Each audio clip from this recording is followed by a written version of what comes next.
right, I'm going to take it away here on this first part of the show. So let me get rid of these overlays. Let me boot Ed out of the stream because I've got to get onto my high horse over here, ladies and gentlemen, and share something with you. I just want to talk about ANZAC Day. So for the people that don't know me or that are just having discovery of this channel or this podcast, I'm a veteran. I was in the Royal Australian Navy for about 4.5 years in total, and same in the Army, about 4.5 years. But by the time you get in and all of those things and the time that it takes to get there, I kind of add another couple of months on the front end of that as well, because you're training nonstop to join. When you get there, it's about 10 years in total of my life spent with the Australian Defence Force. I was lucky enough to be on a couple of different warships. I was on HMAS Brisbane, HMAS Melbourne, and I went pretty much everywhere the Australian Navy goes in about 4.5 to 5 years, but I never went to Hawaii. I never went to a RIMPAC. That was the only other place at the time when I was in the Navy in the early 1990s that I never went to. So it was a good opportunity. I went to the Persian Gulf. I went all around Australia. I went up top in Southeast Asia and all of those great places, and some Southwest Pacific as well. So it was a great job for a young person. And shortly after that career came to an end, I kind of went as far as I could go, because you see the ranks that are ahead of you and you say, okay, so I've been here for a couple of years. What happens? I go ashore to a shore posting and I'm going to come back and do the job that I've just been doing for the last 3 years.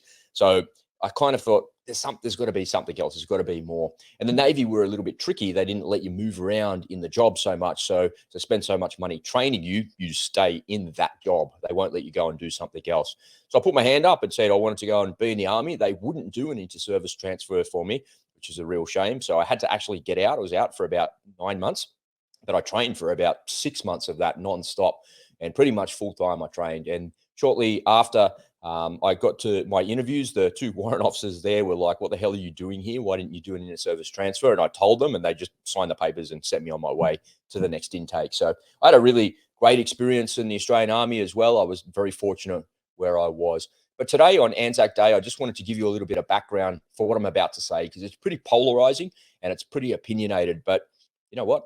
I've got the microphone, I've got the camera, I've got the channel. I can say whatever the hell I want. So I'm going to do it. So if you don't know, ANZAC Day here in Australia is a time to remember the service and the sacrifice of Australians. And we especially remember the people that pay the ultimate sacrifice in service of this nation. The people that never came home. And that's the idea of the ceremonies that we have that are going on right now as I'm talking to you. Their memories are kept alive by this tradition, the ode that we say, and the people that served with them. I was very fortunate. I never served in a place where people were killed in combat. I was very, very lucky. I do know a bunch of people that were killed in combat, but I was never there when that actually happened. So this day is especially poignant for me, remembering those people and remembering those folks that never came home. I used to buy into the tradition of ANZAC Day, of wearing a suit, getting my medals out and putting my medals on, and going to a ceremony at 5 o'clock in the morning and listening to what's going on there, and then going and having breakfast and drinking beers all day. But I don't buy into it anymore. I just don't. Unfortunately, I think it's all just I think it's actually a bit of BS, if I'm honest. And I'm not trying to diminish the memory of the people that never came home. Let me lay out my case here, and hopefully I can share a different perspective for you. After the last 3 years of seeing the government up close, I no longer believe in the sacrifice that was made by the troops. I don't believe that sacrifice was made in the name of freedom. I believe it was made in vain. And that sacrifice that those troops made, especially in modern times in the last 20 years I'm talking about, it was made in vain, because you send forward our best and brightest people to waste their lives, which is completely and totally unnecessary. And 100% of that responsibility lies with our politicians. 100% of it lies with our politicians, not with the Taliban, not with Al Qaeda, not with Saddam Hussein, but with the foolish politicians that govern us. When I look back and I look at the last 20 years, and I'm a student of history, particularly military history, because I spent the first part of my working career in the military, just completely exposed to all of that. And some would say maybe brainwashed, and I tend to agree with that. You definitely are brainwashed by the military. And if you look at just how unbelievably stupid the war in Iraq was, it was based on a lie, where Colin Powell was sitting there with some fictitious thing in the UN saying that this amount would kill everybody in the room, but it was a lie. He lied. The whole war was a lie. All we did in Iraq was kill literally millions of people, and we didn't get democracy for doing that. What we got instead was an even greater enemy, and one that wants to destroy the great Satan, and Australia falls under the umbrella of the great Satan, with nuclear weapons. They want to destroy us with nuclear weapons. They've said that out aloud many times. And that, of course, is Iran.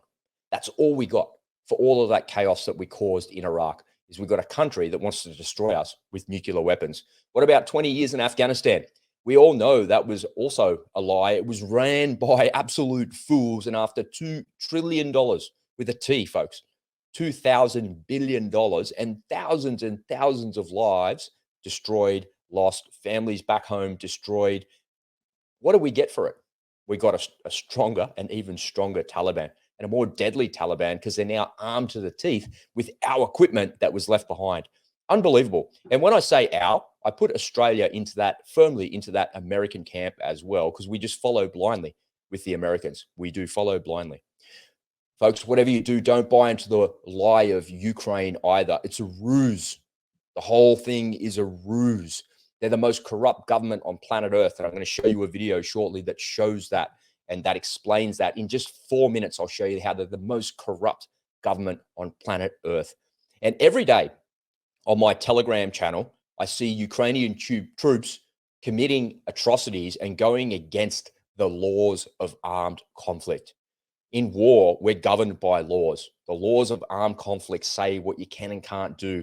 And the rules of engagement that you have as a soldier on the battlefield tell you what you can and can't do. And I can tell you from the videos that I see, and if I could show them on this platform to you this morning, I would show them. But I can tell you that they're committing atrocities on a daily basis. Yesterday, I think I pulled out about 9 videos. I've got a little folder on my desktop that I back up. And one day I'll be able to show it and show the Australian people and shine a spotlight on what we're actually supporting. Because what we're supporting is unbelievable. If you saw what was going on the battlefield, you would lose support for the war straight away, because you'd go, hey, they shouldn't be doing that, should they? And yeah, they shouldn't be doing that. Absolutely not. This is a propaganda war on the scale that you could never possibly imagine. It's just unbelievable, the lies that we're being told.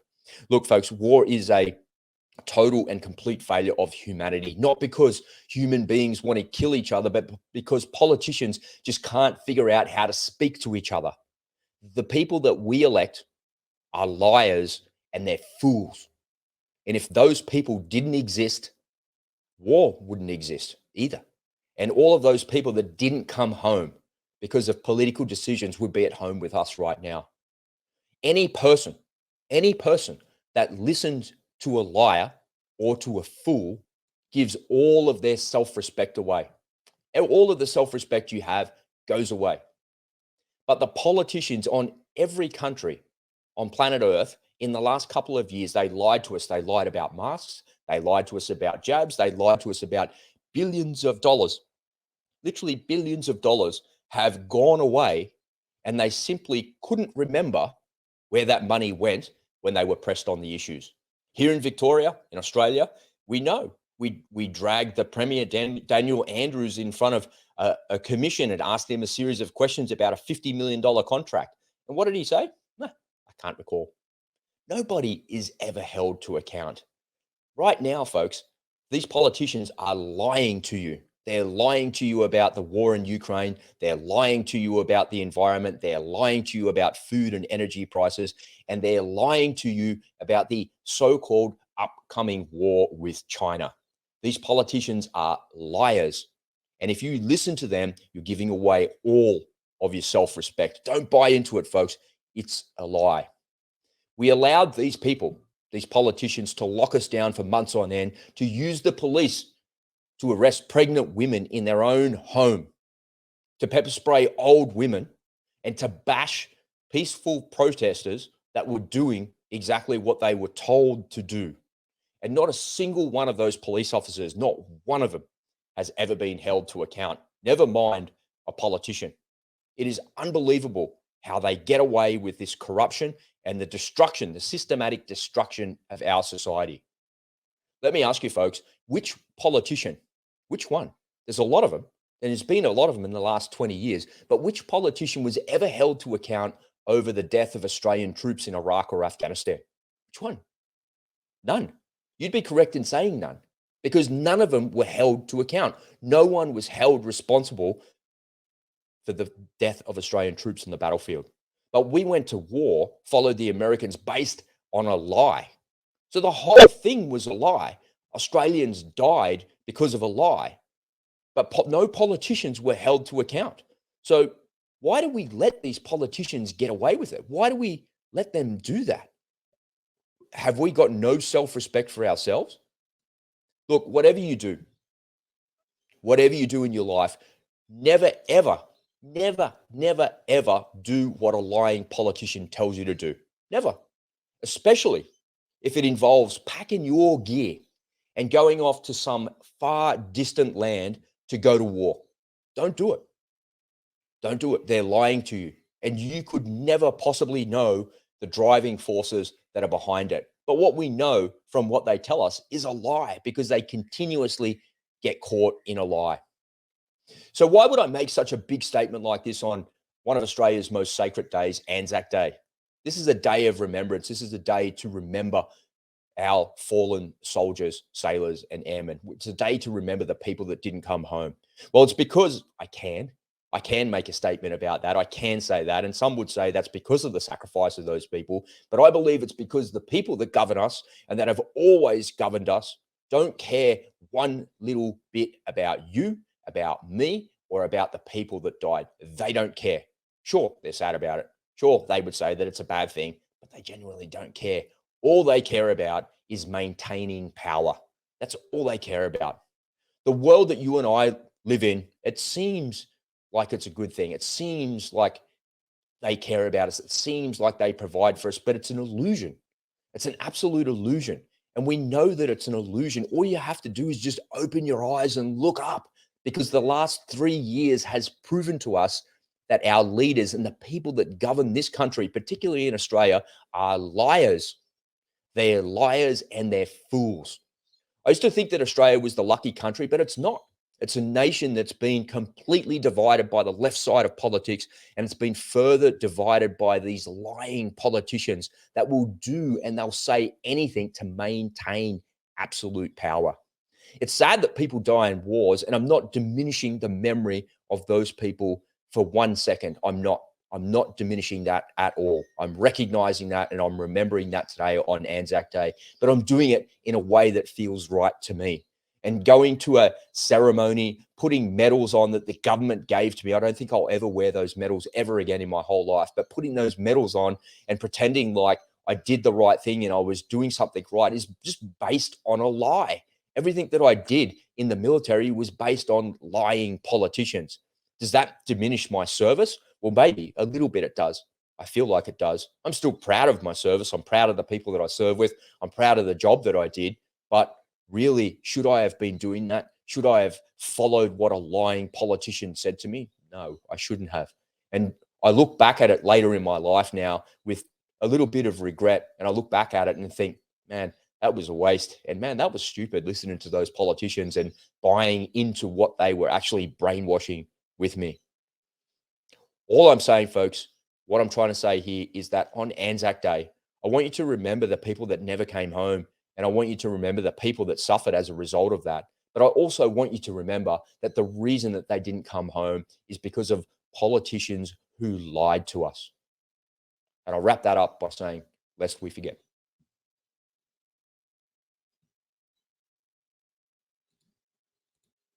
All right, Ed, I'll bring you back in here, man. I'm off my high horse. I climbed down off it and I'll put it out there. What do you think? Have you got some feedback for me? Let me introduce something like a little bit gentle here to give it some atmosphere, take the heat out of the conversation. What do you think, mate? Am I right? Am I wrong? Am I crazy? What? You just have to unmute yourself there, mate. No, you are right. I mean, who am I to judge? I never served in the military. My son did. He was in the Navy. And I have family members who, including my dad, who served. So everything is said. you made your case very well, and I totally get it. And when you just you don't have to look very far. Look at the withdrawal in Afghanistan, that disastrous withdrawal, and it's terribly done. 13 people died, on that day, uh, uh, and it was all done because of a rush. It was a political decision to pull out. They wanted to get out by September 10. So the politicians didn't make their withdrawal plans based on the best way to do it and the most strategic way to do it. They just wanted out, and the consequences be damned. I don't think I've ever heard our president once. Well, he hasn't. He hasn't expressed regret. He was asked, "Do you regret the way?" Nope, not at all. No regrets. None of these people have any regrets. General Milley, yeah, no regrets. So you're right. They're never held accountable, and it's when you think back to like World War II, where you can argue that there was an existential threat. Do you believe that there are just wars out there that? Yeah, it's a good question. Is there such thing as a just war? Or, am I just a peace-loving hippie on the left side of that argument? Vladimir Putin should never have invaded Ukraine. There's no doubt about that. And there's no justification in invading another country. But if you look at the conditions that led up to it, we have to accept responsibility for it. He invaded. Yes, he did that.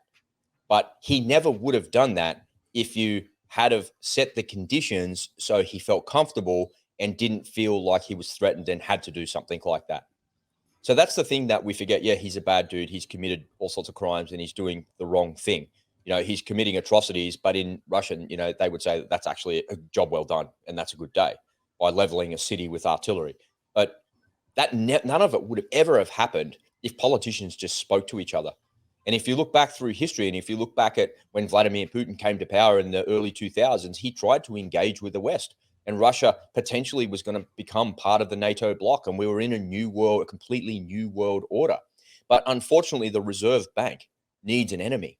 They need to be able to print money to maintain power. And what better enemy than the Russians? What better enemy than Saddam Hussein? He's got weapons of mass destruction. Saddam Hussein's like, what are you talking about? We don't have weapons of mass destruction. How many times have I told you? The inspectors have been here. And still to this day, we don't see weapons of mass destruction. Should Saddam have invaded Kuwait in 1990? No. But if the Kuwaitis had spoken to Saddam and negotiated with him in good faith about what had happened during the Iraq-Iran war, Saddam protected the Kuwaitis from the Iranians, the airstrikes, the Navy, and all of the things that had happened for that war that went on for a long time. And he said, you got to pay up.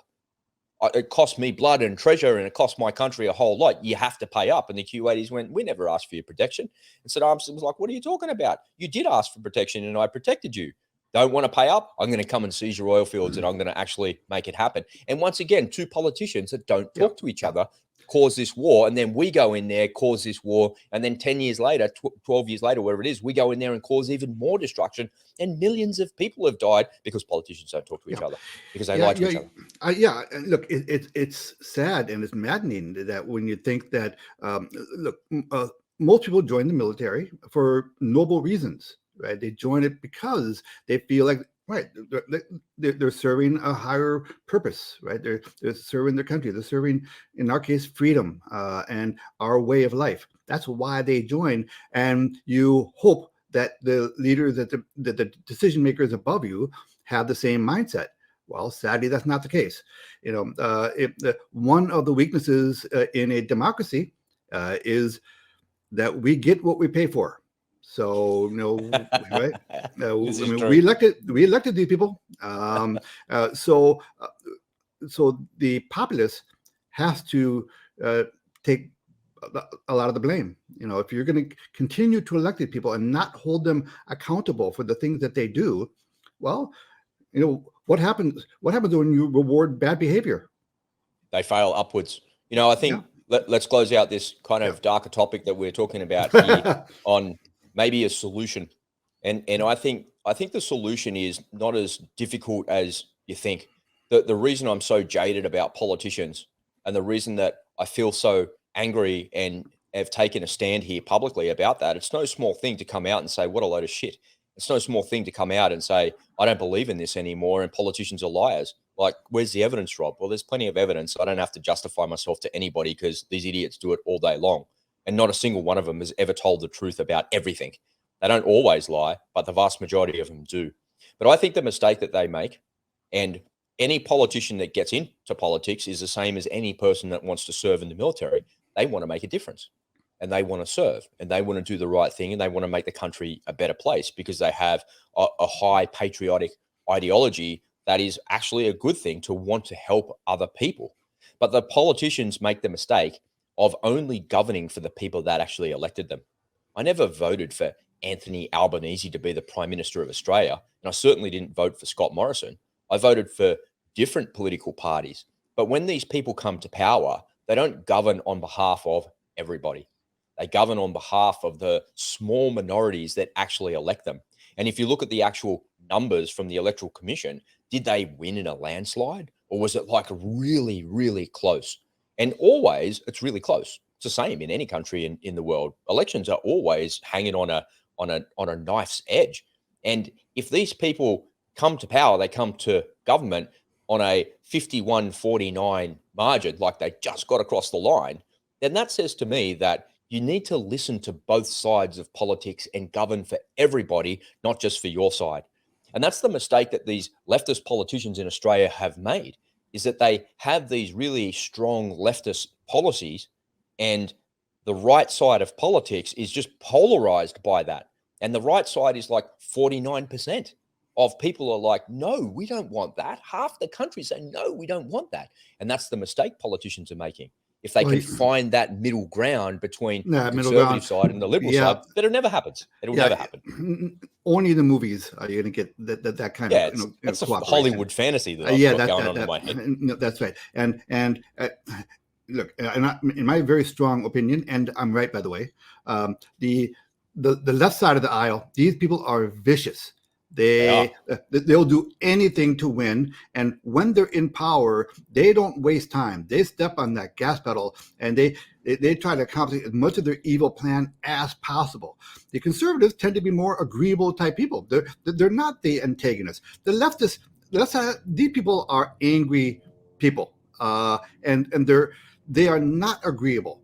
And it turns out the non-agreeable people tend to get things done faster than agreeable people. Again, we get what we pay for. Everyone should think hard about what kind of society they want to have before they elect for it. But unfortunately, I think most people do not put that much thought into it. Yeah, it's unfortunate because we don't really live in a democracy. You live in a fantasy because even if you elect the person that you think would do a better job than the others and they come to power, you really have no say in the way that they behave or the way that they actually govern day to day, because you just don't have any say, because it doesn't matter. You're just one person. You can write to them all day long in emails and on social media and get on the phone and talk to them, but you have no sway whatsoever. All you have is a belief in the system and a belief in the ideology that they want a better opportunity for the country than the other side of politics. So, I think that that's a fundamentally flawed thing. In some ways, it's actually a bit of a waste of time. You spend time thinking about these things. I spent time getting riled up around these idiot politicians, these liars and these cheats and these thieves. And, when they're held to account, they go, I don't know, I don't recall. Well, I recall what happened like 3 months ago, and suddenly you can't recall. Oh, we've been to a lot of meetings. Yeah, so have I. I've been to heaps of meetings. I've had heaps of people who had hundreds of conversations, but I can recall. But politicians just go, I can't recall. So whenever a politician says, I can't recall, what they're generally saying is, I'm not going to tell you, because if I told you, I'd have to lie to protect myself. Right. Because if I told you the truth, I'd be out. Yep. That's a lie. But they're never pushed on it. They settle for it. All right, he doesn't recall. So because that's the system. The system's set up for that. No accountability. And the Pentagon is famous for losing money and not knowing where it went. And we're going to get into that, I'm sure, when we get into your Ukrainian corruption segment. Yeah. Right?